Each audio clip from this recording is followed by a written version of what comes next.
सर्वांना नमस्कार. मी सौ तृप्ती भोसले. आजच्या या कार्यक्रमात सर्वांचे स्वागत करते. आपल्या या चॅनलवर सतत ज्या सर्वांच्या कल्याणासाठी झटत असतात त्या दिग्गजांच्या गुणांविषयी आपल्याला सांगत असतात. ज्योतिषशास्त्राची नवनवीन माहिती घेऊन आपल्यासाठी येत असतात. ज्योतिष क्षेत्रात त्यांचे नाव तर मोठे आहेच आणि सोबतच महाराष्ट्रातील प्रसिद्ध उद्योजिका म्हणूनही त्या प्रसिद्ध आहेत. एक उद्योजिका शून्यातून विश्वाची निर्मिती कशी करते आणि एवढ्या मोठ्या उंचीवर जाऊनही केवळ ज्योतिषशास्त्राचा ध्यास, शास्त्र प्रत्येक घरात पोचवण्याची तळमळ, त्यातून त्या ज्योतिष जगतात कशा वळतात. आणि आता ज्योतिष जगतातील प्रसिद्ध नाव आहेच आणि आता ज्योतिष जगतातील प्रसिद्ध नाव आहेच आणि त्यातही प्रसिद्ध युट्यूबर. या दोन्ही गोष्टी शब्दात वर्णन करणे जरी सोपे असले तरी प्रॅक्टिकल जगणे कठीण असते. त्याच्या मागे फार मोठी मेहनत असते.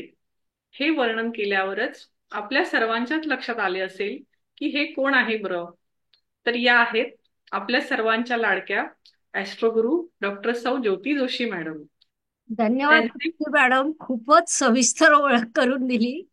ए, आज तुमच्याशी गप्पा मारताना खूप छान वाटतंय. आपण पॉडकास्टिंगच्या निमित्ताने भेटलो आणि तुम्ही सुरुवातच खूप छान केली. बोला. हो, आपण सुरू करूया. प्रश्न विचारते तुम्हाला, पुढील प्रश्न.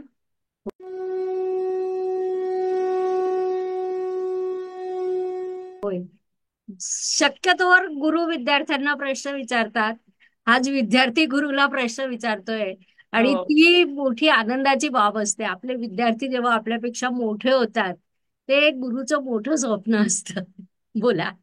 हे अं, मलाही माझा भाग्याचा क्षण आहे हा माझ्यासाठी, असं मी म्हणू शकेन. होय. आपण ज्योतिष क्षेत्राकडे कशा वळलात आणि याआधी आपण कोणत्या कार्यक्षेत्रामध्ये कार्यरत होता?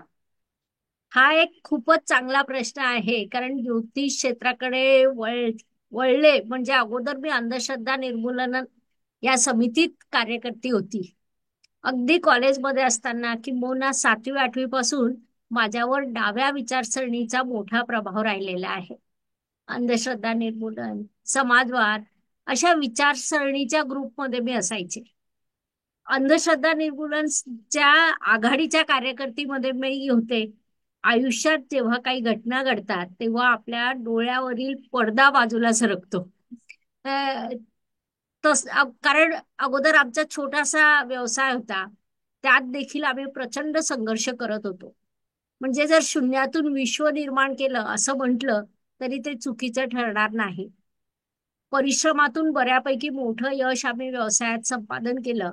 मात्र ज्यावेळी आमची परिस्थिती अत्यंत वाईट होती, आम्ही अगदी छोट्याशा भाड्याच्या खोलीत राहत होतो, तेव्हा आम्हाला एका ज्योतिषाने सांगितलं की येणाऱ्या 2 वर्षांमध्ये तुमचं स्वतःचं घर, गाडी आणि ऑफिस होईल.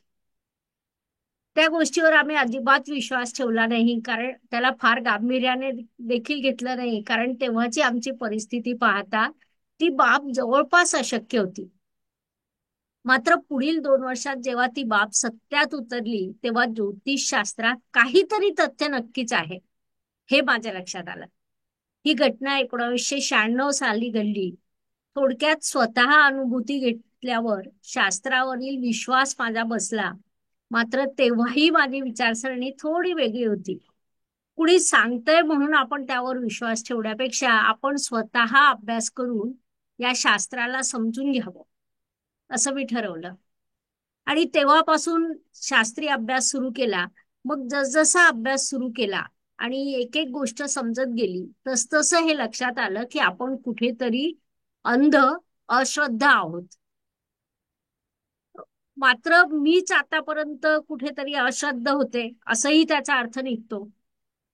लगेच अभ्यासातून श्रद्धा ठेवण्यापेक्षा अभ्यास करून श्रद्धा ठेवावी हा विचार मी पुन्हा एकदा केला आणि मोठ्या प्रमाणावर शास्त्राचा अभ्यास जमेल तसा जमेल तेव्हा सुरू केला. मधल्या काळात आमचा कौटुंबिक व्यवसाय वाढीस लागलेला होता. सुपर शॉपी प्रदर्शन हा एक मोठा ब्रँड तयार झाला होता. महाराष्ट्रातील अहमदनगर पासून तर अकोल्यापर्यंत अनेक जिल्ह्यामध्ये त्याची मोनोपोली होती. आमच्या प्रदर्शनी खूप गाजायच्या. खूप उत्तम उत्पन्न आम्हाला त्यातून प्राप्त व्हायला लागलं होतं. आणि स्थिर स्थावर झालं होतं. मग आर्थिक स्थैर्य झाल्यानंतर व्यवसायातून निवृत्त होऊन छंदाकडे किंवा ज्याची मला प्रचंड आवड आहे त्या क्षेत्राकडे वळण्याची संधी मला मिळाली. अ, मधल्या काळात माझ्या शास्त्राचा अभ्यास सुरू होता. कारण तो माझा छंद झालेला होता. आपल्या डोळ्यावरील पडदा जेव्हा बाजूला सरकतो तेव्हा आपण त्या विषयात जास्त जागरूक होतो आणि जास्त परिश्रम घेतो. तसं काहीसं झालं होतं. आणि मधल्या काळात छंद म्हणून मी व्यवसायात जमेल तेव्हा जमेल तसं अभ्यास करत होते. आणि शास्त्राचा अभ्यासही सुरू होता आणि व्यवसायही सुरू होता.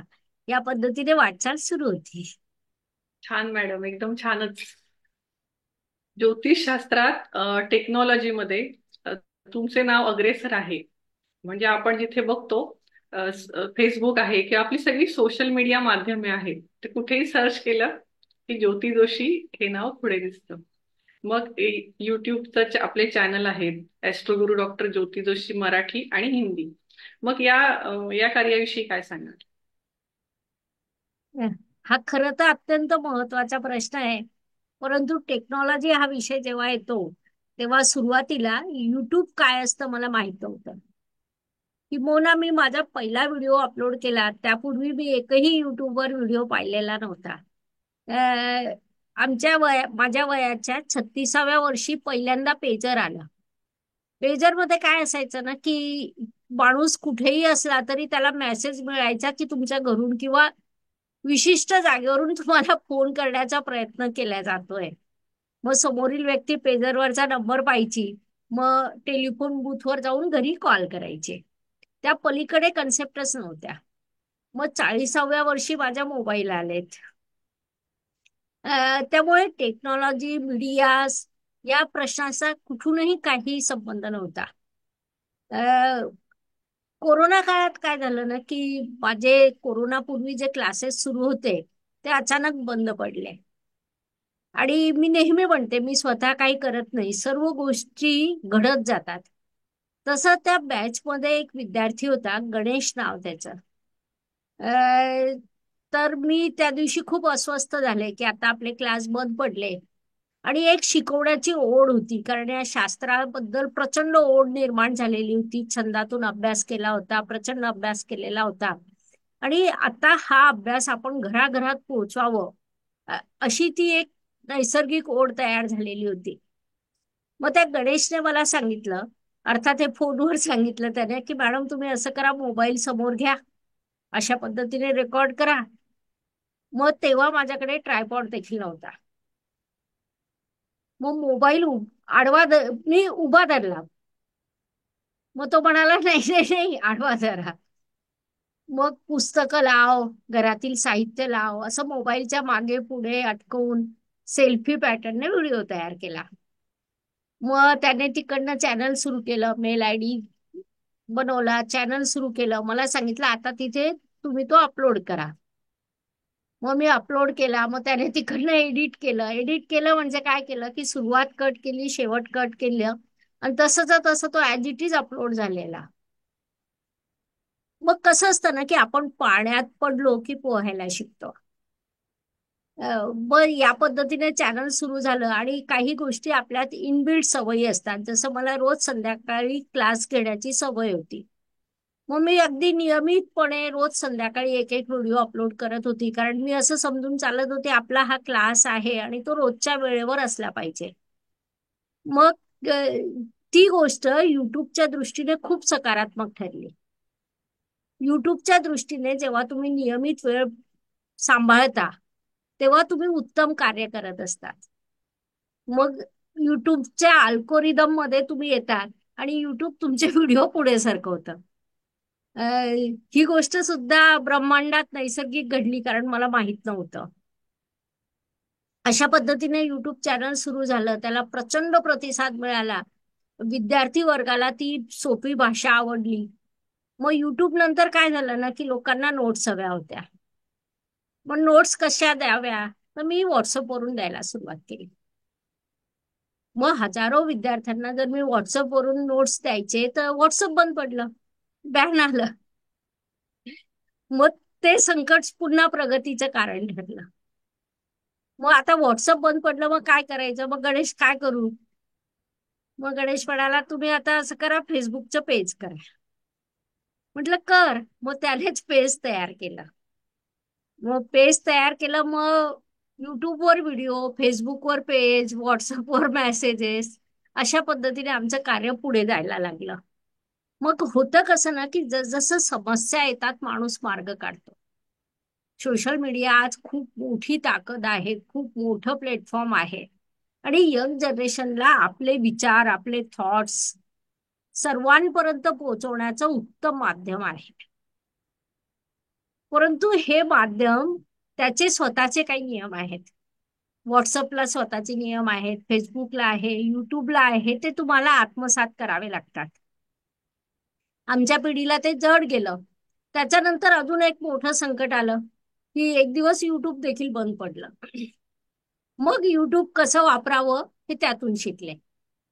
म्हणजे व्हॉट्सअप बॅन झाला म्हणून व्हॉट्सअप कसं वापरावं, फेसबुक बंद पडलं तर फेसबुक कसं वापरावं, आणि युट्यूब बंद पडलं तर युट्यूब कसं वापरावं. म्हणजे प्रत्येक संकटाने ट्रेनिंग दिली. आणि अशा पद्धतीने सोशल मीडियाचा वापर सुरू झाला. आणि प्रत्येक मीडिया स्वतःच शिकवतो आपल्याला काय करा आणि काय करू नका. त्या पद्धतीने आपण शिकत जातो. आणि एक होतं की माझं एकच ध्येय उठलं होतं, म्हणजे रिटायरमेंट घेतल्यानंतर, की आपण फक्त आणि फक्त ज्योतिषशास्त्र हे करायचं आहे.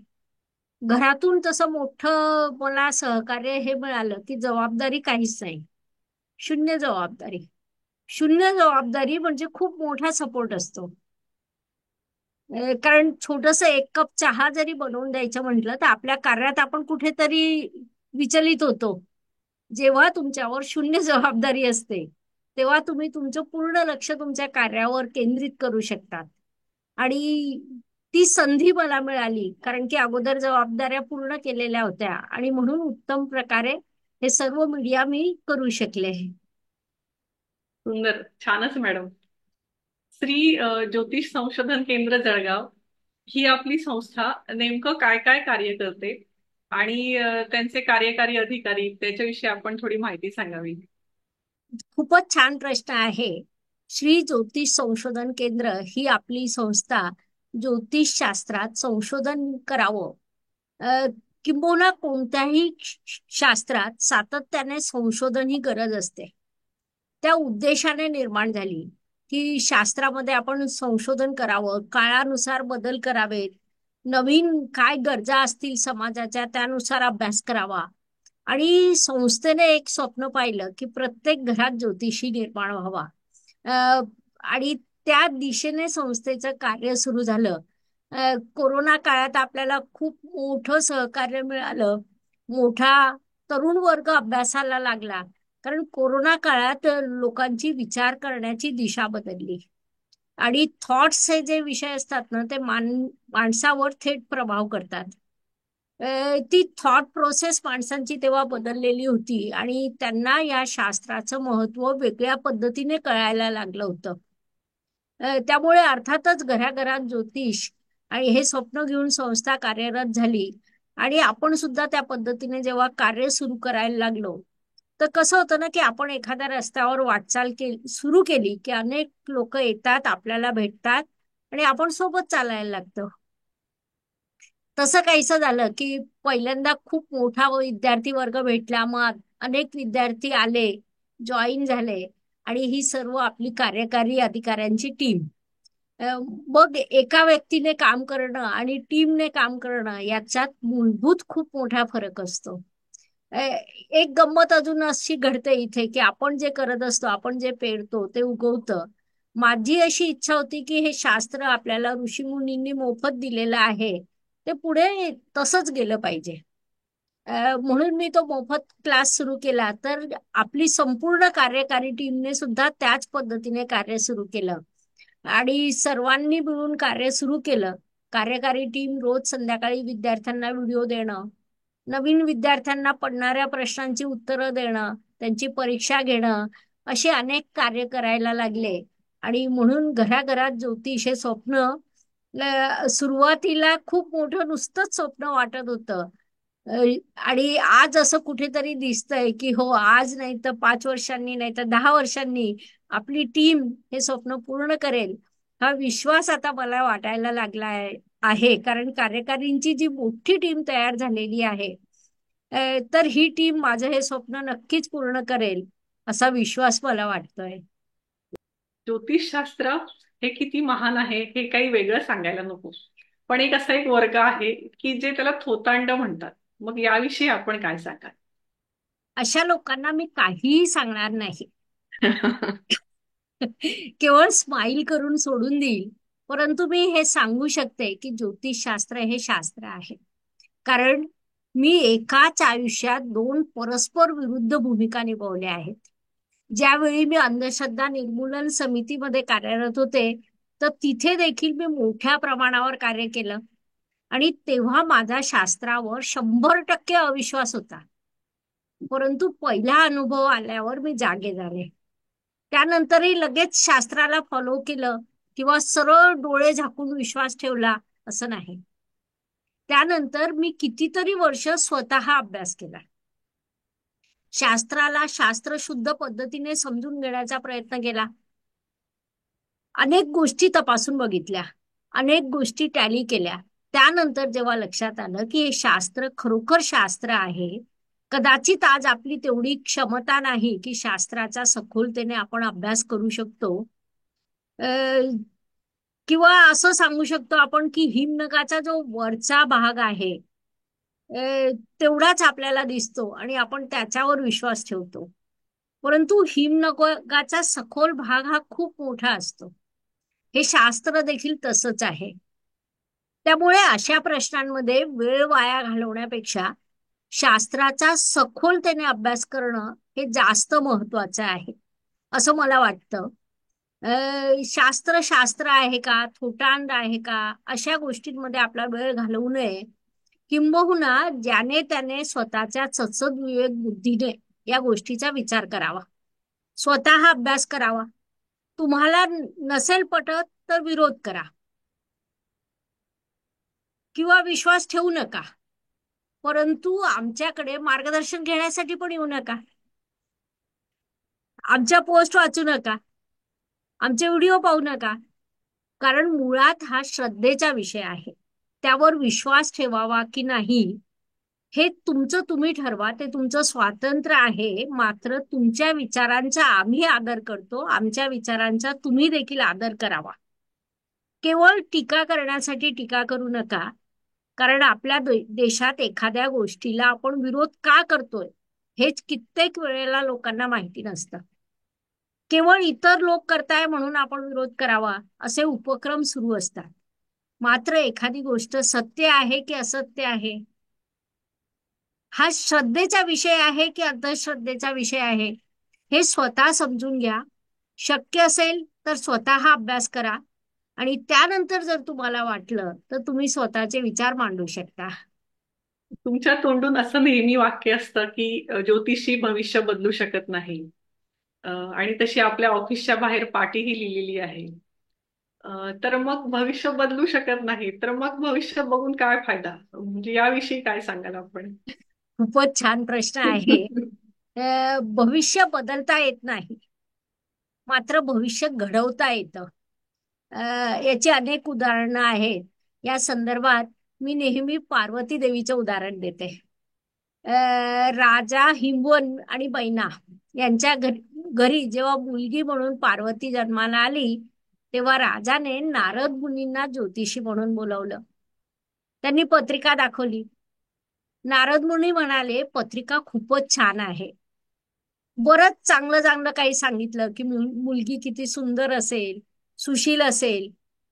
मग राजाने विचारलं, जावाई कसा असेल? तर त्या प्रश्नावर नारद मुनी विचारात पडले. कारण उत्तर दिलं तरी संकट आणि नाही दिलं तरी संकट, अशा विचारात नारद मुनी पडले. कारण ते राजा हिमवंच्या समोर बसले होते. मग आता परिस्थिती कशी असली तरी ज्योतिषाचं एक कर्तव्य असतं की पत्रिकेत जे आहे त्याची कल्पना समोर द्यायला हवी. त्यानुसार नारद मुनींनी सांगितलं की तुमचा जावई ना खूप चांगला असेल. मात्र त्याला स्वतःचं घर नसेल, हे त्याचं दुसरं लग्न असेल, त्याच्या गळ्यात साप असतील, अशा अनेक गोष्टी सांगितल्या. मग हे सर्व ऐकल्यावर राजा मोठ्या संकटात पडला की माझ्या मुलीचं काय होईल, ती सुखी राहू शकेल का? कारण राजाची मुलगी म्हटल्यावर साहजिकच तिचा विवाह कुठल्या तरी राजाशी होणं अपेक्षित असतं. मात्र असं कुठला मनुष्य आहे की ज्याचं स्वतःचं घर नाही, जो कपडे घालत नाही, तरी त्याचं महत्व असेल किंवा लोक त्याला मानतील? असं कसं असू शकतं? असा कोण असेल? मग हे कार्य राजाने नारद मुनी यांच्यावर सोपवलं. मग नारद मुनी खूप फिरतात, किंवा आजच्या भाषेत ते तेव्हाचे पत्रकार देखील होते असं म्हटलं तर काही चुकीचं नाही. मग ते शोध घेतात आणि त्यांच्या लक्षात येतं की भगवान शिव हे सगळ्या नियमांमध्ये बसतात. त्यानुसार ते राजाला सांगतात की "ए, भगवान शिव हे तुमच्यासाठी उत्तम जावाई ठरतील." मग इथे काय होतं की पार्वतीला देखील याच प्रकारचे पतिदेव मिळतील हे तिचं भाग्य होतं. हं? मग त्यातील दिग्गज म्हणजे भगवान शिव हे मिळावेत.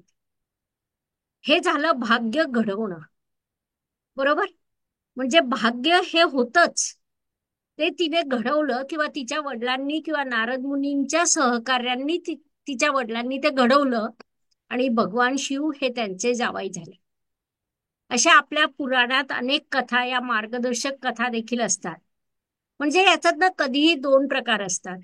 एक म्हणजे नियम, आणि दुसरा प्रकार असतो म्हणजे केस स्टडी. नियमांचा जेव्हा आपण विचार करतो तेव्हा वेदांमध्ये, पुराणांमध्ये आपल्याला अनेक नियम मिळतात आणि उपनिषदांमध्ये त्याच्या केस स्टडी झालेल्या पाहायला मिळतात. खरं तर आपल्या हा धर्माचा भाग आहे की तुमचे कर्म महत्वाचे आहेत, आणि पत्रिकेतील धर्मस्थानाचं धनस्थान म्हणजे तुमचं कर्मस्थान. मग इथे तुम्हाला कर्माची दिशा सापडते आणि ती दिशा महत्वाची ठरते. त्यामुळे भविष्य बदलत नाही, बदलून देता येत नाही, मात्र भविष्य घडवता येतं. त्याला आजच्या काळात डेस्टिनी मॅनेजमेंट असं म्हणतात. आणि म्हणूनच मी माझ्या ऑफिसमध्ये पाटी लावलेली आहे की गैरसमजातून जातक आपल्याकडे येऊ नये. म्हणजे काहीतरी अपेक्षा बाळगून की मॅडम काहीतरी जादू करून देतील, आपला फायदा होईल, अशा चुकीच्या अपेक्षा घेऊन जातकांनी आपल्याकडे येऊ नये. तर आपण योग्य कर्म करून आपलं भविष्य बदलता येतं का, हा विचार घेऊन जातकाने आपल्याकडे यावं. म्हणून ती मी पाठी ऑफिसच्या बाहेर लावलेली आहे. आणि जातकाने कर्मप्रधान व्हावं, शास्त्रशुद्ध पद्धतीने शास्त्राकडे पाहावं, हा त्यामागील मूळ उद्देश आहे. आपण ज्योतिषशास्त्रातील आता 14,000हून अधिक विद्यार्थी घडवले आहेत. मग त्याच्यासाठी अनेक पुस्तकंही लिहिली आहेत ज्योतिषशास्त्राची. मग याच्याविषयी सांगा की या पुस्तकांचा कसा वापर होतो? गरज ही शोधाची जननी आहे. आपल्या संस्थेमध्ये जे विद्यार्थी अभ्यास करत होते त्यांना नोट्स हव्या होत्या. त्या नोट्सच्या त्यांच्या मागणीतून निर्माण झाली ती आपली पुस्तकं. मग सुरुवातीला बेसिक अभ्यासासाठी आपण ज्योतिषशास्त्र अबकड भाग 1 या पुस्तकाचं लिखाण केलं. त्यानंतर भाग 2 प्रकाशित झालं आणि ही सिरीज आता 3, 4, 5, 6 पर्यंत गेलेली आहे. याशिवाय विविध भावेश समजणं आवश्यक आहे, म्हणून आपण मग 12 भाव 1 लग्नेश हे पुस्तक प्रकाशित केलं. तसंच अष्टक वर्ग हा वैदिक ज्योतिषशास्त्रातील महत्वाचा विभाग आहे, म्हणून अष्टक वर्ग भाग 1 आधी लिहिलं आणि त्यानंतर त्याची ऍडव्हान्स आवृत्ती भाग 2च्या रूपाने प्रकाशित केली. त्यानंतर पंचांग हा शास्त्राचा आत्मा आहे. कारण आता जरी आपल्याकडे मदतीला सॉफ्टवेअर आलेले असले तरी पूर्वी ते उपलब्ध नव्हते, किंबहुना दुर्बिणी देखील नव्हत्या, कोणतीही साधनं नव्हती. तेव्हा आकाशस्थ ग्रहस्थितीचं सखोल ज्ञान त्या पंचांगातून प्राप्त व्हायचं. आणि इथे सुद्धा बघा एक गंमत आहे की थोड्या वेळापूर्वी तुम्ही मला टीका करणाऱ्यांविषयी प्रश्न विचारला की हे टीकाकार काय करतात, की आपल्या ऋषी मुनींनी जे खगोलशास्त्र शोधलं, जे नियम शोधले ते सगळे मान्य करतात, आणि आपल्या ऋषी मुनींनी जे फलज्योतिष शोधलं ते अमान्य करतात. म्हणजे तुमचं एक बरोबर आहे, एक चूक आहे. आम्हाला ते अजून ओळखता आलं नाही, असा काहीतरी चित्र विचित्र त्यांचा विरोध असतो. म्हणजे आपल्या पंचेंद्रियांना जेवढं कळलं तेवढा विश्वास ठेवायचा, त्या पलीकडे एखाद्याला ज्ञान असू शकतं हेच ते मान्य करत नाही. थोडक्यात आपला विषय पुस्तकांवर चालू होता, तर त्यासाठी आपण पंचांग असे पाहावे हे पुस्तक लिहिलं. त्यात पंचांगाची सविस्तर माहिती आहे. आणि त्याही पेक्षा अजून एक छान पुस्तक लिहिलं, ते म्हणजे जे जे पद्धती होय. जे जे पद्धती म्हणजे ज्योती जोशी पद्धती. ती मी स्वतः संशोधित केलेली आहे. अशी 11 पुस्तकं लिहिल्या गेली. त्यात पहिल्या पुस्तकाच्या आतापर्यंत 8 आवृत्त्या प्रकाशित झाल्या. दुसऱ्या पुस्तकाच्या 7 आवृत्त्या प्रकाशित झाल्या. इतर पुस्तकांच्या देखील भराभर आवृत्त्या प्रकाशित झालेल्या आहेत. पुस्तकातून विद्यार्थी वर्ग मोठ्या प्रमाणावर अभ्यास करतात. म्हणजे ज्यांनी सुरुवातीची पुस्तकं घेतली त्यांनी ती नंतर अजून मागवली. नवीन विद्यार्थी देखील त्या पुस्तकांचा खूप चांगला अभ्यास करत आहेत. आणि ही सर्व पुस्तकं म्हणजे आम्ही जो अभ्यासक्रम चालवतो आपल्या संस्थेतर्फे त्यानुसार आहे. म्हणजे जिथे एक पुस्तक विक्री झालं त्यातून 2 ते 3 विद्यार्थी अभ्यास करतात. या पद्धतीने शास्त्राच्या मोठ्या प्रमाणावर प्रचार प्रसार होत आहे. विद्यार्थी शास्त्र शुद्ध पद्धतीने अभ्यास करीत आहे.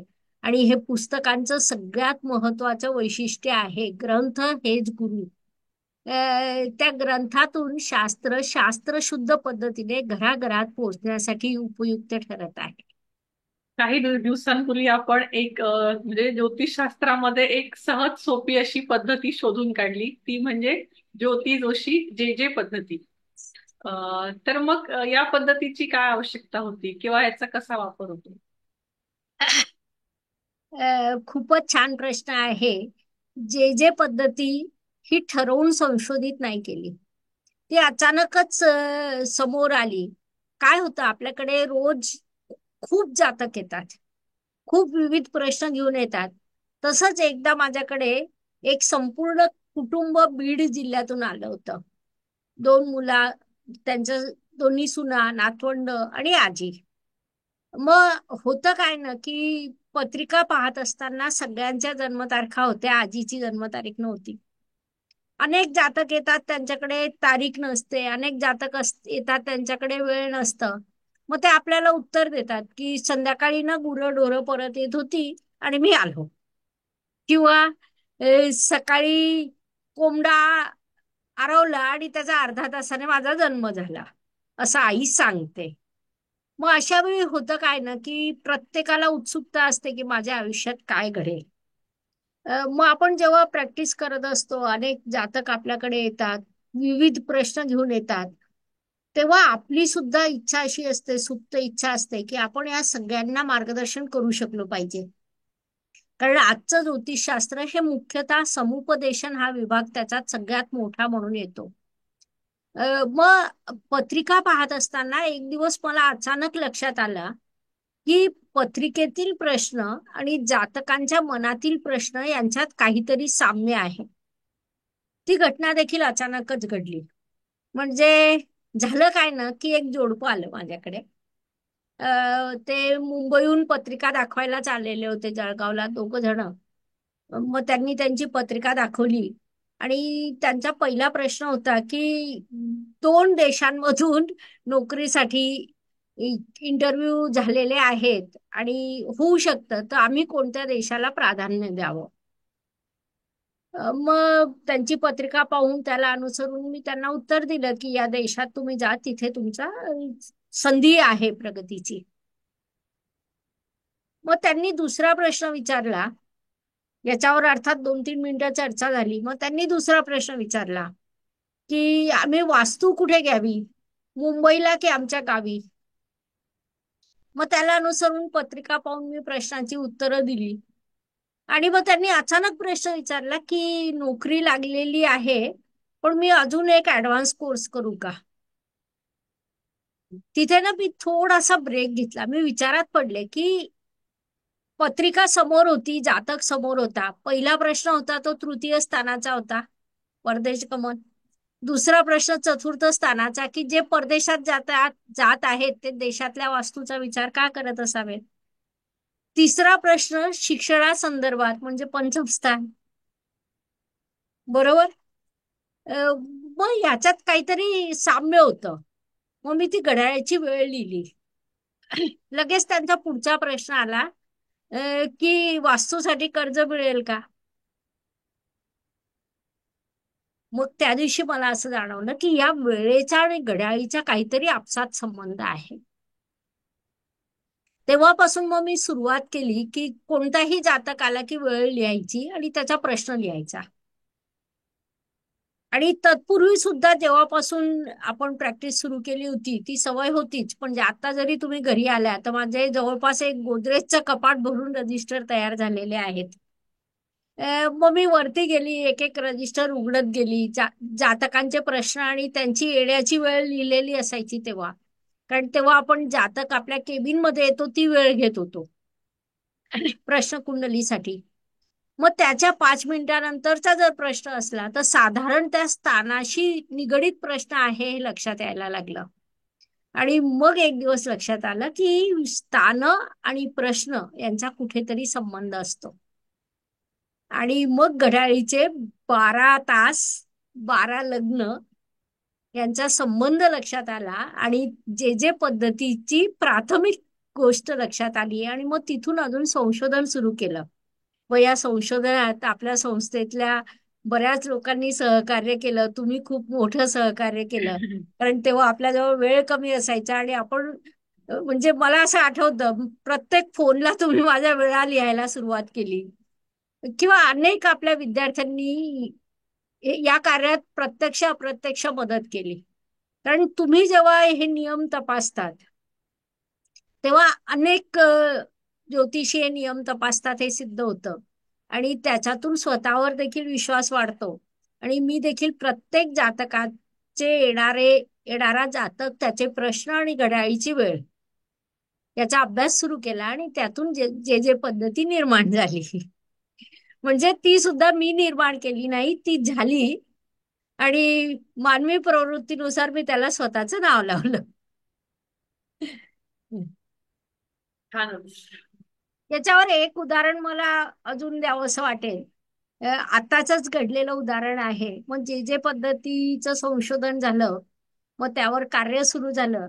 मग आताच एक 8 दिवसापूर्वी एक राजकारणी व्यक्ती, राजकारणात येऊ इच्छिणारी व्यक्ती माझ्याकडे आली.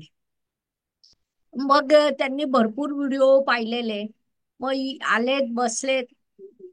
प्रश्न त्यांनी काही विचारलाच नाही. मग म्हणे तुम्ही काहीतरी सांगावं असं अपेक्षित आहे. मग सरळ जे जे पद्धती पाहिली, त्यांच्या मनातील प्रश्न म्हणून प्रश्नेश घेतला. प्रश्नेश ज्या भावात होता तो भाव पाहिला आणि त्यांना उत्तर देऊन मोकळे झाले. कारण तोपर्यंत मला आता जे जे पद्धतीवर पूर्ण विश्वास आलेला. ते अत्यंत आनंदित झाले. त्यांना असं अपेक्षितच होतं की त्यांनी प्रश्न न विचारता मी त्यांना उत्तर द्यावं, त्यांच्या मनातील भाव ओळखावे. आणि तिथे ते समाधानी झाले. त्याच्यानंतर पुन्हा दुसऱ्यांदा आईला घेऊन येऊन गेले आणि आता सांगून गेले की मी पुढच्या वेळी माझ्या बायका मुलांसह येणार आहे. म्हणजे असं जेव्हा आपण असे निकाल देतो तर ते ज्योतिषांना खूप उपयुक्त ठरतात. कुटुंबाच्या कुटुंब तुमच्याशी जोडली जातात. आणि मोठ्या प्रमाणावर व्यवसाय देखील वाढतो आणि समुपदेशनाचं कार्य देखील वाढतं. आता पुढील प्रश्न आहे. आपण जे जे पद्धतीची अतिशय सुंदर माहिती सांगितली, पण ही पद्धत कशी समजून घ्यावी हे आपल्या श्रोत्यांना सांगायचं असेल तर मग काय सांगाल? ही पद्धत ना अतिशय सोपी आहे. खूप वेळा आपला काय समज असतो की एखादी गोष्ट कठीण म्हणजे उत्तम, पण तसं प्रत्येक वेळी घडत नाही. आता जे जे पद्धतीमध्ये काय होतं ना की ज्योतिषांना सर्वांना गोचर माहिती असतं.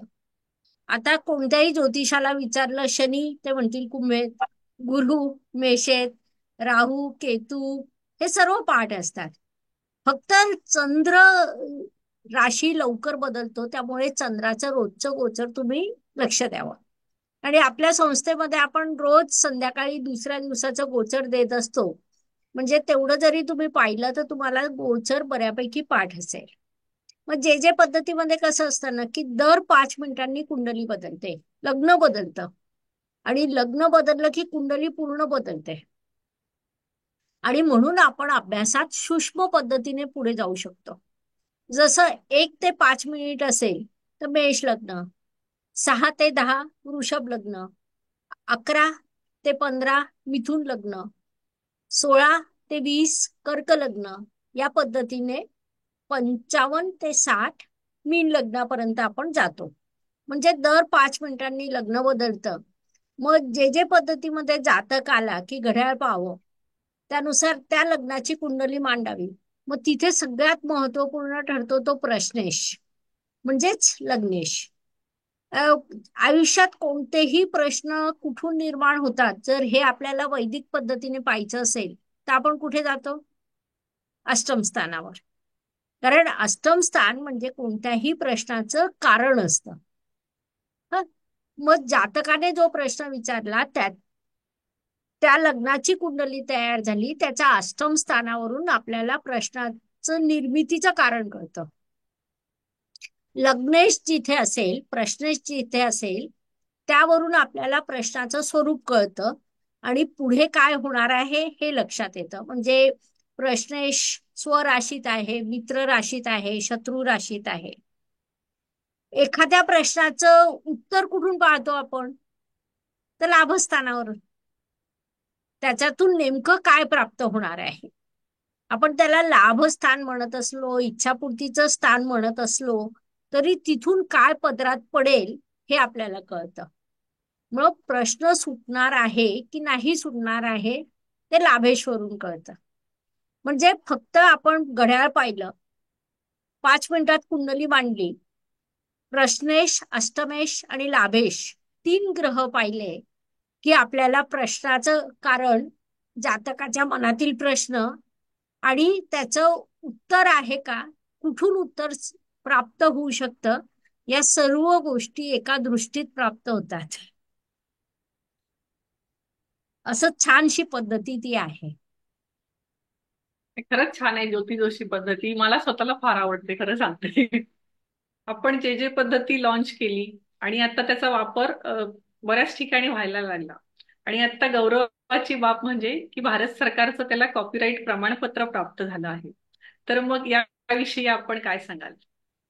आनंदी आनंद. आपण एखादी गोष्ट क्रिएशन करतो, क्रिएटिव्हिटी करतो आणि जेव्हा त्याला अशा पद्धतीने यश मिळतं, ती बाब ही अत्यंत आनंदाची असते. अ, जे जे पद्धती आपल्या संस्थेतील अनेक विद्यार्थी वापरून बघतात, नियम लावतात आणि त्यांचे अनुभव देखील मला मेसेज करत असतात. आणि त्याही पेक्षा कॉपीराईट मिळणं, या पुस्तकाला कॉपीराईट मिळणं ही अत्यंत मोठ्या आनंदाची बाब आहे. याचा मी विचारही केलेला नव्हता आणि यासाठी देखील आपल्या संस्थेच्या कार्यकर्त्यांनीच पुढाकार घेतला की या पद्धतीला कॉपीराईट मिळवण्यासाठी आपल्या कार्यकारी टीमनेच कार्य केलेलं आहे आणि कॉपीराईट मिळालं. माझ्या माहितीप्रमाणे ज्योतिष क्षेत्रात ही घटना पहिल्यांदाच घडलेली असावी, कारण अगोदरच्या एकाही पुस्तकावर मला हे वाचायला मिळालेलं नाही. कदाचित त्यातील ज्ञान माझं अपूर्ण असू शकतं, परंतु माझ्या ज्ञानाप्रमाणे ही घटना पहिल्यांदाच घडलेली आहे आणि त्याचा अत्यंत आनंद होतो.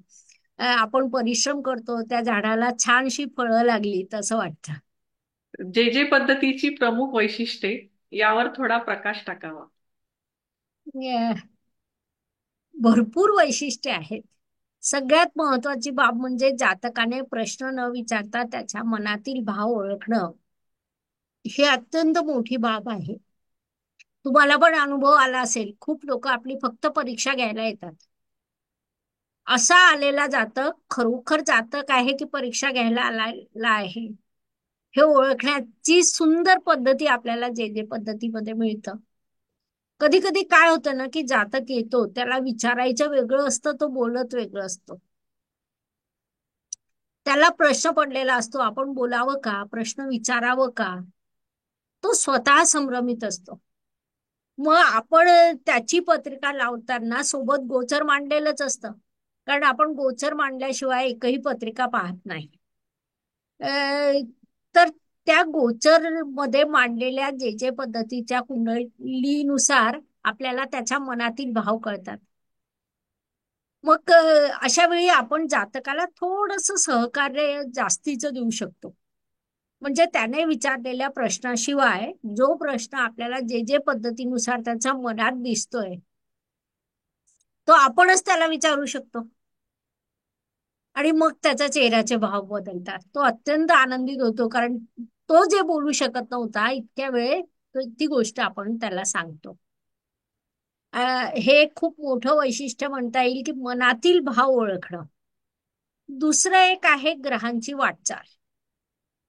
अ, ग्रहांचे तत्व म्हणजे राशी तत्व आपल्याला माहिती आहे. मग अग्नी तत्वाचे सगळे ग्रह एकमेकांशी युती करतात. मग प्रत्येक ग्रह कोणत्या अंशावर आहे, त्याची वाटचाल कशी आहे.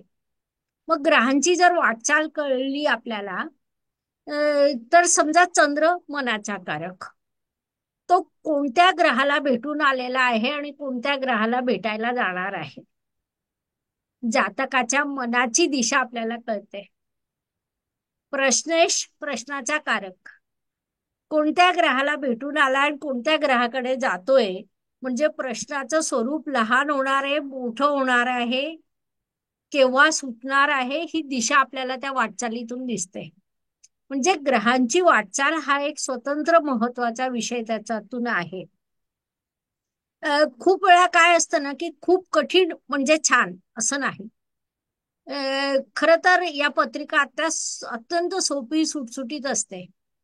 मला कधी कधी काय वाटतं ना की विद्यार्थी वर्ग, ज्योतिष अभ्यासक असं जसं कोळी कसं आपल्या भोवती जाळं विणतो त्या पद्धतीने जाळं विणत जातात. हं? मग सोशल मीडियावर थोडे कॉम्प्लिकेटेड लेख येतात, त्याच्यातून त्यांचं जाळं अजून मोठं होत जातं. एखादा प्रश्न खूप गंभीरतेने सखोलतेने म्हणून प्रेझेंट केला जातो, मग ते जाळं अजून जास्त मोठं होतं आणि त्या जाळ्याच्या मध्ये तो कोळी सापडलेला असतो. मग असं जाळ्याच्या मध्ये सापडलेला कोळी प्रश्नाच्या उत्तरापर्यंत पोहोचेल का? तर तसं नाहीये. एकदा तुम्ही शास्त्राचा अभ्यास केला, सखोल अभ्यास केला, रोज तुम्ही संशोधन करत आहात, रोज पत्रिका बघत आहात, स्वतःचे निष्कर्ष काढत आहात, तर त्याच्यातून सोपी सुटसुटीत आणि थेट फलकथनाकडे जाणारी पद्धती ही तुम्ही वापरली पाहिजे. कारण जातकांकडेही खूप वेळ असतो असं नाही. आता माझे जास्तीत जास्त जातक हे भारताबाहेरचे आहेत. मग त्यांच्या वेळा ह्या खूप कठीण असतात. म्हणजे आपल्या वेळा त्यांच्या वेळा क्रॉस होतात. घड्याळीच्या काट्यावर ते पळत असतात परदेशात जाऊन. म्हणजे आपला एक गैरसमज असतो की परदेशात गेला म्हणजे व्यक्ती सुखी झाला. आता त्यांचे प्रश्न ऐकतो ना तेव्हा लक्षात येतं की खरा संघर्ष ते करीत आहेत आजच्या तारखेला. मग त्या संघर्षामध्ये त्यांना कुठेतरी भारतावर, भारतीय संस्कृतीवर, आपल्या शास्त्रावर विश्वास असतो आणि म्हणून ते आपलं मार्गदर्शन घ्यायला येतात. मग जर आपण त्यांच्याशी एक तास त्यांना असं तसं तसं तसं अशा गोष्टी सांगत बसलो, त्यांच्याजवळ तेवढा वेळही नसतो. त्यांना थेट कारण आणि प्रभाव हवा असतो. मग त्यासाठी आपण सुद्धा थेट गेलं पाहिजे. मुख्य रस्ता सोडून पायवाटेने गाडी नेऊ नये. तर सध्या हा एक प्रकार मोठ्या प्रमाणावर सोशल मीडियामध्ये चालू आहे की त्याच्यामुळे चांगला ज्यांचा अभ्यास झालेला आहे ते ज्योतिषी पण संभ्रमित होतात. तर माझं असं मत आहे, ज्योतिषांनी संभ्रमित होऊ नये. तुम्ही अभ्यास केला, तुमचा स्वतःवर विश्वास असला पाहिजे आणि हा विश्वास तुम्ही पत्रिकांना लावून तपासून पहा. जेवढ्या पत्रिका तुमच्याकडे येतात त्यांचं विश्लेषण लिहून ठेवा. नंतर 4 दिवसांनी पुन्हा आपलेच रजिस्टर काढा, वाचा, पुन्हा तपासून पहा. ही त्याची योग्य पद्धत आहे आणि हे सर्व जे जे पद्धतीतून खूप सहज साध्य होतं. आपण ज्योती जोशी जे जे पद्धतीविषयी अतिशय सुंदर माहिती सांगितली. आता एवढी माहिती ऐकल्यावर प्रत्येकाच्या मनात असणारच की हे आपण शिकायला हवं. तर हम्म. मग ते शिकायचं असेल तर मग काय फॉलो करावं लागेल, कसं करावं लागेल? खूप सोपं आहे.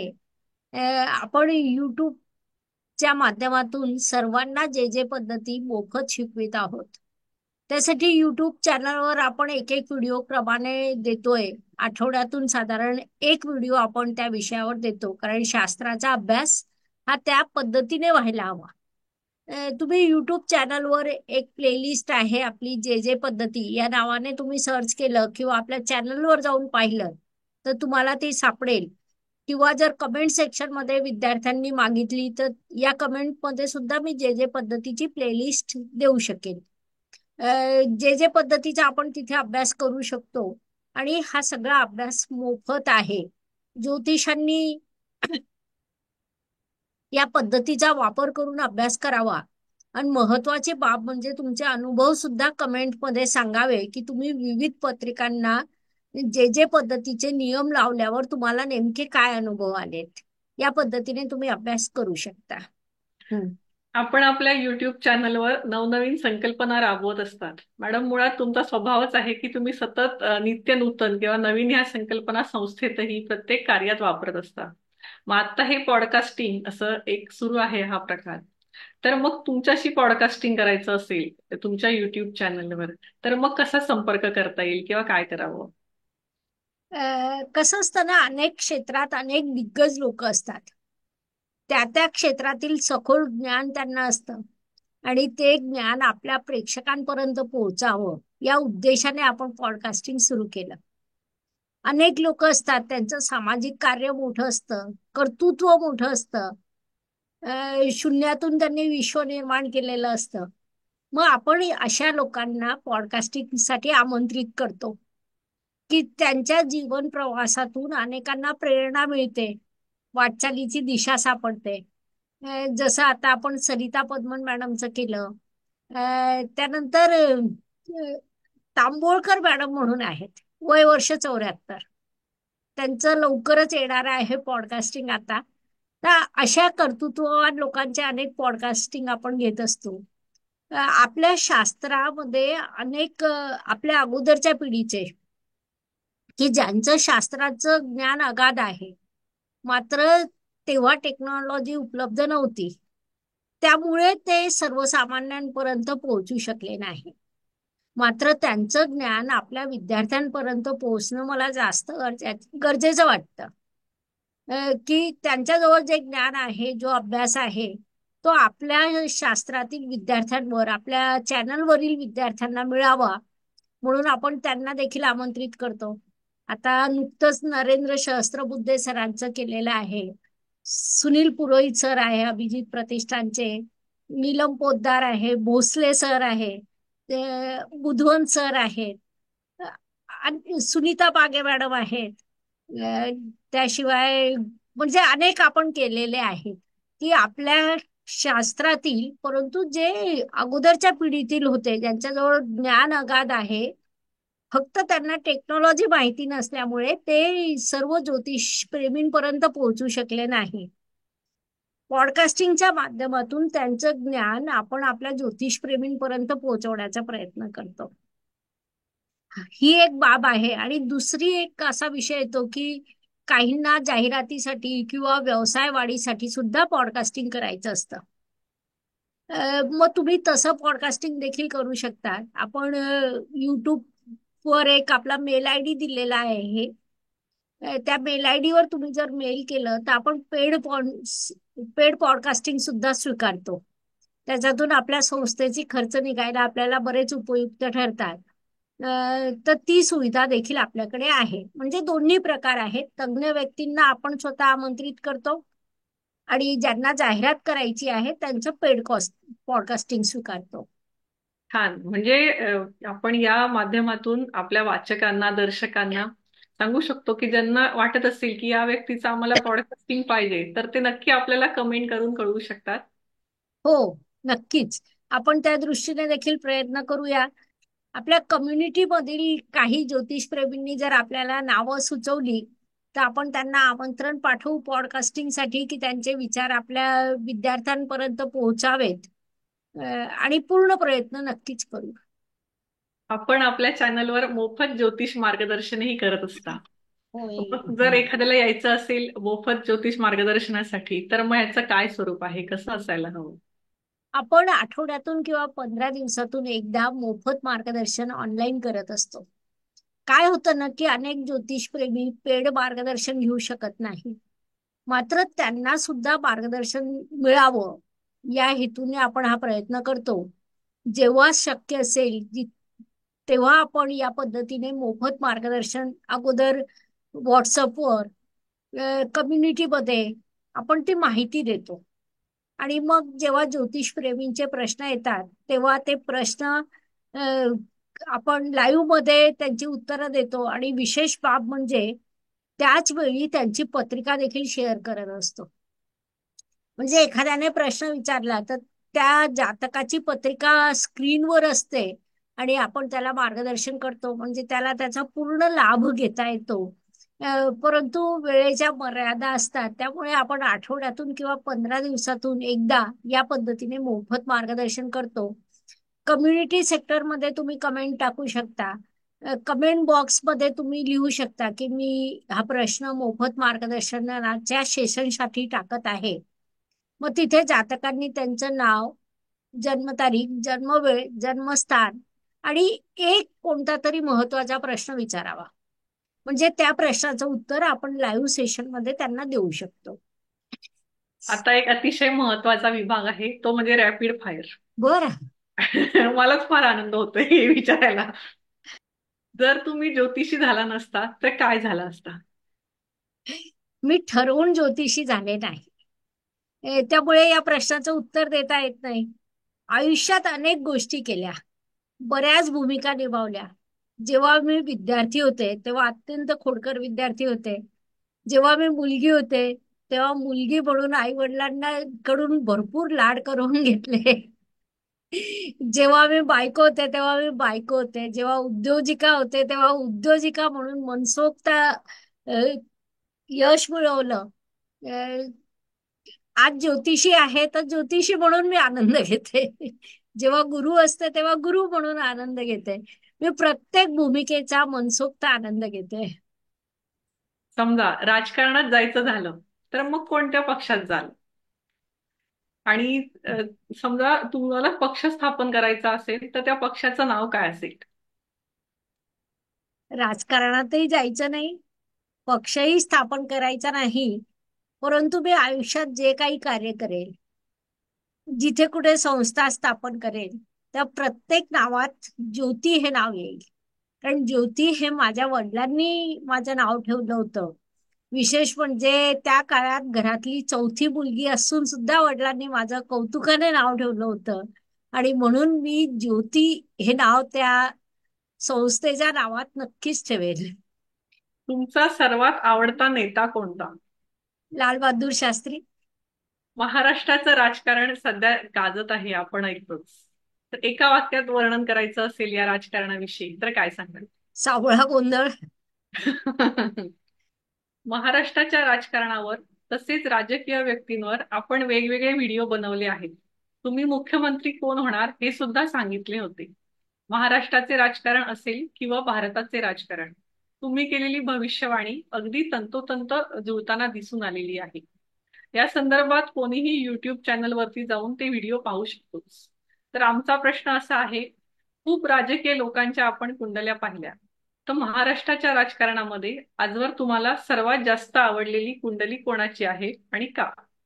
अं, असं नाही सांगता येणार. कारण कसं असतं ना, या शब्दा प्रश्नाचं उत्तर एका वाक्यात देता येणार नाही. कोणतीही कुंडली चांगली किंवा वाईट नसते. जगातील प्रत्येक कुंडलीत शनी, मंगळ, राहू, केतू असतात. मग ती मोदीजींची कुंडली असो, सामान्य व्यक्तीची असो, तुमची असो किंवा माझी असो, त्यामुळे कोणतीही कुंडली पूर्णपणे चांगली किंवा पूर्णपणे वाईट नसते. ती आपण कशी मॅनेज करतो. म्हणजे वराह मीर यांच्या ग्रंथामध्ये एक उल्लेख आहे की तुम्ही ग्रह समजून घ्या, ग्रहांच्या दिशेने वाटचाल करा तर यश तुम्हाला मिळेल. मग हे भौतिक यश झालं. मग भौतिक दृष्ट्या यशस्वी होणारी कुंडली असं आपण बोलू शकतो. पण कुंडली चांगली किंवा वाईट नसते. अजून मला काल एक विषय लक्षात आला. फडणवीस यांच्याबद्दल आपण बोललो होतो. की एकनाथ शिंदे मुख्यमंत्री होतील आणि फडणवीस होणार नाहीत. आणि तेव्हा तो विषय खूप गाजला होता. मग नंतर मध्यंतरी आपण सत्ता संघर्ष म्हणून एक मालिका सुरू केली आणि त्या मालिकेत आपण असं लिहिलं होतं की अजित पवार यांना 2023च्या शेवटी अचानक चांगला काळ येईल. हा, आणि मोठं पद प्रतिष्ठा मिळताना दिसते. ते उपमुख्यमंत्री होतील हे कुणाच्या गावीही नव्हतं. किंबहुना ते उपमुख्यमंत्री झाल्यावर आपल्याही लक्षात नाही राहिलं की आपण असा व्हिडिओ टाकलेला आहे. काल की परवा मला एक मेसेज आला, मॅडम तुम्ही सांगितल्याप्रमाणे त्यांना पद आणि प्रतिष्ठा मिळाली. तेव्हा मी पुन्हा मागे गेले आणि अजितदादा पवार यांचा व्हिडिओ पाहिला. सत्ता संघर्ष या आपल्या प्लेलिस्ट मध्ये तो व्हिडिओ आहे, त्यामुळे अभ्यासक अजूनही जाऊन ते पाहू शकतात. तिथे दिलेलं आहे की ऑक्टोबरच्या शेवटी त्यांना अचानक मोठं पद आणि प्रतिष्ठा मिळेल. कारण तेव्हा ते, जेव्हा आपण व्हिडिओ केला तो जानेवारी फेब्रुवारीतला व्हिडिओ आहे, तेव्हा काही असं अपेक्षित नव्हतं की अजितदादा पवार यांना उपमुख्यमंत्री पद मिळेल. कारण ग्रहांनी जे ठरवलेलं असतं ना ती घटना घडते. कशी आणि का ते ग्रहांना माहिती. आवडता अभिनेता किंवा अभिनेत्री? स्मिता पाटील.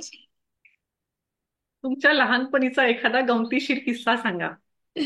अं, आमचं बालपण ना खूप विशेष होतं. घराला लागून मोठी शेती होती.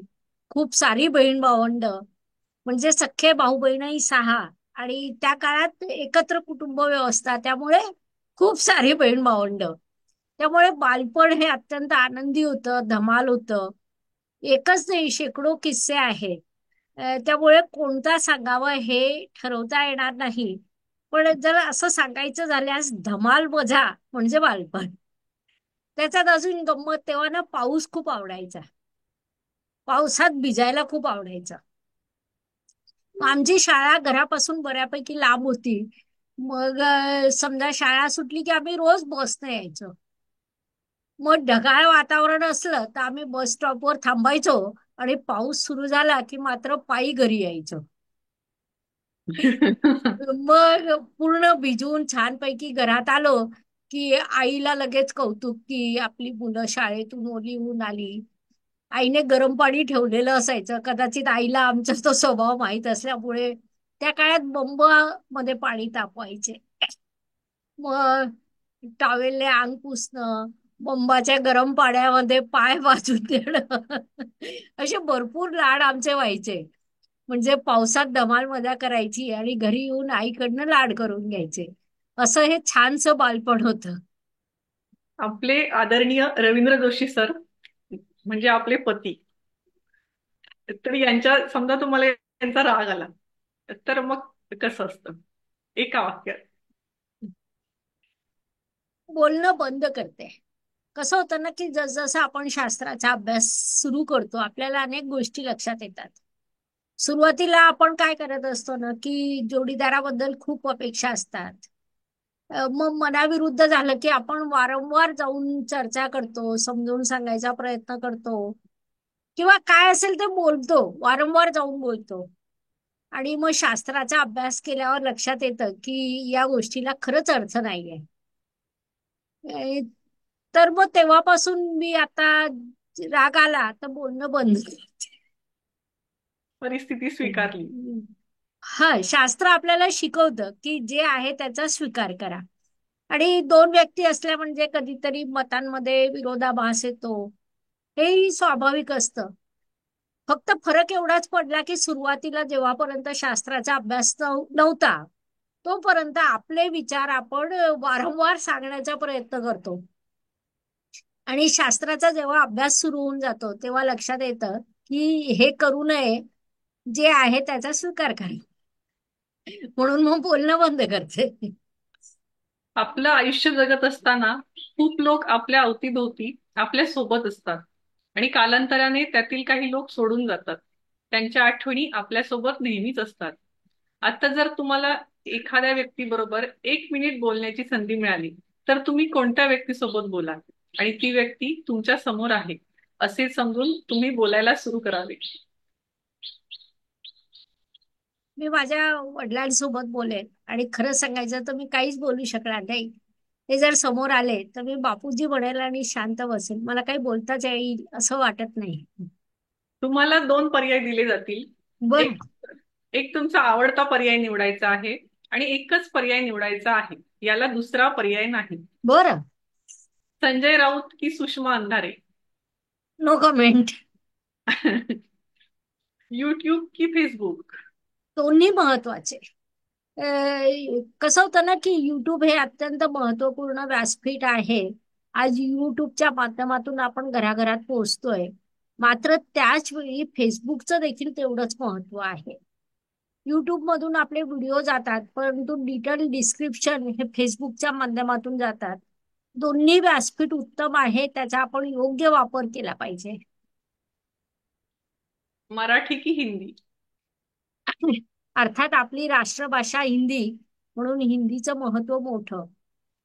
शास्त्र जर भारतातल्या प्रत्येक घरात पोहोचवायचं असेल तर हिंदी, परंतु आपली आजची मर्यादा ओळखता आपण मराठीला महत्व देतोय. कारण आज महाराष्ट्रातल्या प्रत्येक घरात पोहोचावं हे आपलं पहिलं स्वप्न आणि शक्य झालंय. आज भारतातील प्रत्येक घरात जर पोहोचायचं असेल तर हिंदी हे महत्वाचं.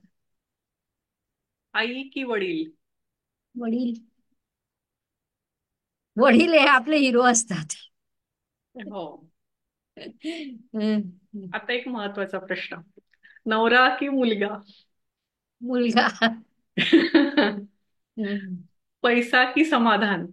समाधान. एकनाथ शिंदे की देवेंद्र फडणवीस? दोन्ही महत्वपूर्ण आहेत. अ, फडणवीस सर ज्या पद्धतीने कार्य करत आहेत, अनेक वेळा जाणवतं ते इतर कोणत्याही गोष्टीपेक्षा देशाला जास्त महत्व देतात. किंवा इवन एकनाथ शिंदे सर सुद्धा त्यांची ध्येय बाळगून त्या दिशेने वाटचाल करायला ते जास्त महत्व देतात आणि त्यामुळे दोन्ही महत्वपूर्ण आहेत. भारतीय जनता पार्टी की काँग्रेस? BJP, Bharatiya Janata party. अर्थात काँग्रेसची एक वेळ होती जेव्हा काँग्रेसचं कार्य महत्वपूर्ण होतं, ते नाकारता येत नाही. परंतु आज जर आपण विचार केला तर आज बीजेपी. भारत की इंडिया? भारत. हम्म. गुणवंत सदावर्ते की उज्ज्वल निकम? उज्ज्वल निकम. उद्धव ठाकरे की राज ठाकरे? No comments. शरद पवार की अजित पवार? Pass on. अंकशास्त्र की हस्तसामुद्रिक? दोन्ही महत्वाचे. कसं होतं ना की आपलं हे शास्त्र अत्यंत गहन आहे आणि 21व्या शतकात प्रश्नांचं स्वरूप खूप व्यापक झालेलं आहे. व वेळोवेळी विविध टूल्स वापरणं हे आपल्यासाठी महत्वाचं ठरतं. मग अंकशास्त्र हे पटकन प्राप्त होणारं टूल्स आहेत की जिथून आपल्याला अभ्यास करता येतो. आणि त्याच वेळी हस्तशास्त्र सुद्धा, हस्तसामुद्रिक शास्त्र सुद्धा आहे की जे आपल्याला सहज वापरता येणं शक्य होतं. किंवा रिव्हेरीफाय करण्यासाठी सुद्धा हे दोन्ही शास्त्र उपयुक्त ठरतात आणि म्हणून दोन्ही शास्त्र अत्यंत महत्वपूर्ण आहेत. राखी सावंत की गौतमी पाटील? प्रश्न संपवावे असं मला वाटतं. शेवटचा हा होता प्रश्न. खूपच छान. आज खूप मजा आली एका विद्यार्थिनी सोबत गप्पा मारत असताना. पॉडकास्टची ही एक विशेष बाब आहे की आपण आपल्या मनातल्या काही गोष्टी नकळत बोलून जातो आणि त्या निश्चितच महत्वपूर्ण असतात. आणि आज तुम्ही अनेक प्रश्न मला विचारलेत. खूप छान छान प्रश्न विचारलेत, त्याबद्दल मला छान वाटलं. धन्यवाद. शुभम भवतु. जय ज्योतिष. नमस्कार.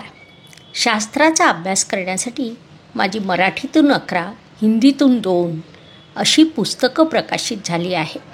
विशेष बाब म्हणजे मी स्वतः संशोधित केलेली ज्योती जोशी पद्धती अर्थात जे पद्धती या विषयावर स्वतंत्र ग्रंथ उपलब्ध आहे, त्याचा देखील लाभ घ्यावा.